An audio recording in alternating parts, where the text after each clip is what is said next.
கோட்டையிலே அலறவிட்டு எடப்பாடி வெளியான பரபரப்பு தகவல். நம்மளே அதிமுக தொண்டர்களாக இருந்தீங்க அப்படின்னா மறக்காம நம்ம சேனலை சப்ஸ்கிரைப் பண்ணிட்டு இந்த வீடியோக்கு ஒரு லைக் பண்ணிருங்க. அனைத்திந்திய அண்ணா திராவிட முன்னேற்ற கழகத்தை பொறுத்த வரைக்கும் நேற்று தினம் எடப்பாடி பழனிசாமி மக்களை காப்போம் தமிழகத்தை மீட்போம் என்ற பெயரிலும் சூறாவளி சுற்றுப்பயணம் செய்திருந்தார். அதுவும் எங்கே செய்திருந்தார்? கோபிச்செட்டிப்பாளையம் நமது செங்கோட்டையினுடைய சொந்த தொகுதியிலே பிரச்சாரம் செய்திருந்தார். செங்கோட்டையன் சமீபத்தில் தான் தமிழக வெற்றி கழகத்தில் இணைந்திருந்தார். அந்த கோபிச்செட்டிப்பாளையத்திலே எடப்பாடி பழனிசாமி என்ன பேசியிருக்கிறார் அப்படிங்கிறத அந்த வீடியோ பதிவில் பார்க்க போறோம். இந்த லைனா வாசிக்க ஆரம்பிக்கிறேன், நீங்களே கேளுங்க. சமீபத்திலே நமது செங்கோட்டையன் அவர்கள் நமது ஓபிஎஸ் டிடிவி தினகரன் சசிகலாவை சந்தித்து பேசியிருந்தார். அதுவும் பசுமொன்னிலையும் பார்த்தீங்க அப்படின்னா சந்திப்பின் நடந்தது. இதன் காரணமாக கட்சியுடைய அடிப்படை உறுப்பினர் பொறுப்பிலிருந்து நீக்கப்பட்டிருந்தது.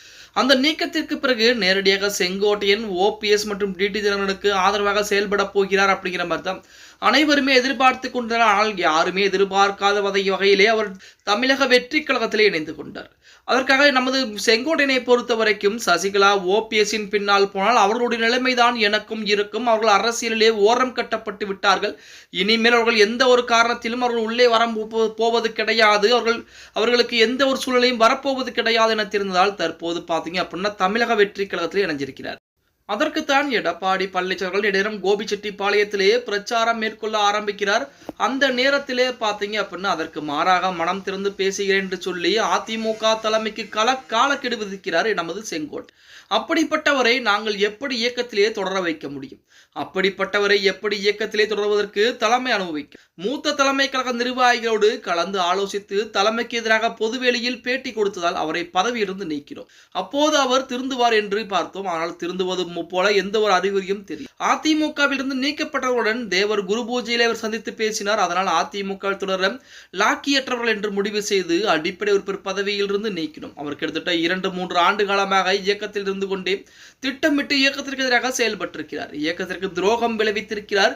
இந்த இயக்கத்திற்கு யார் துரோகம் செய்தாலும் அவரை ஆண்டவன் பார்த்துக் கொள்வார் என எடப்பாடி பழனிசாமி விமர்சித்திருக்கிறார். அது மட்டுமல்லாமல் என்னை ஒரு சட்டமன்ற உறுப்பினராக மாற்றுங்கள் என சொல்லி ஒவ்வொரு வீடாக செங்கோட்டையன் உங்களிடம் வாக்கு சேகரித்தாரே, அதே போல அந்த சட்டமன்ற உறுப்பினர் பதவியை ராஜினாமா செய்யும் பொழுது உங்களிடத்திலே கேட்டாரா?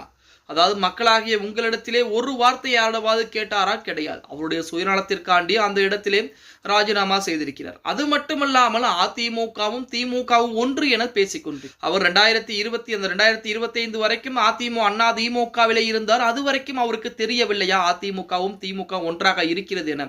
அதாவது அதிமுக வேறு திமுக வேறு. அதிமுகவை பொறுத்த வரைக்கும் மக்களுக்கான கட்சி, திமுகவை பொறுத்த வரைக்கும் குடும்பத்திற்கான கட்சி. அது மட்டுமல்லாமல் தமிழக வெற்றி கழகத்துடைய ஆட்சியை கண்டிப்பாக நாங்கள் 2026 கொண்டு வருவோம் என நமது செங்கோட்டையன் சொல்லிக்கொண்டு அப்ப அதிமுகவே அம்மா அவர்கள் மூலமாகவும் எம்ஜிஆர் மூலமாகவும் வளர்ந்த நமது செங்கோட்டையன் அவர்களையே அழிக்க நினைக்கிறார். இது எந்த விதத்திலே நியாயம்? நீங்களே சொல்லுங்கள் மக்களே என்று நமது எடப்பாடி பழனிசாமி அதிரடியாக பேச ஆரம்பித்திருக்கிறார். அது மட்டுமல்லாமல் எடப்பாடி தொகுதியை விட இந்த கோபிச்செட்டிப்பாளையம் தொகுதி மிகப்பெரிய வளர்ச்சி வரப்போகிறது. அதிமுக 2026 சட்டமன்றத்திலே வெற்றி பெற்று முதல் கொண்டாட்டமே இந்த கோபிச்செட்டிப்பாளையத்தில் தான் நடக்கப் போகுது என எடப்பாடி பழனிசாமி பேசியிருக்கிறார் அப்படின்னே கூட சொல்லலாம். Okay guys.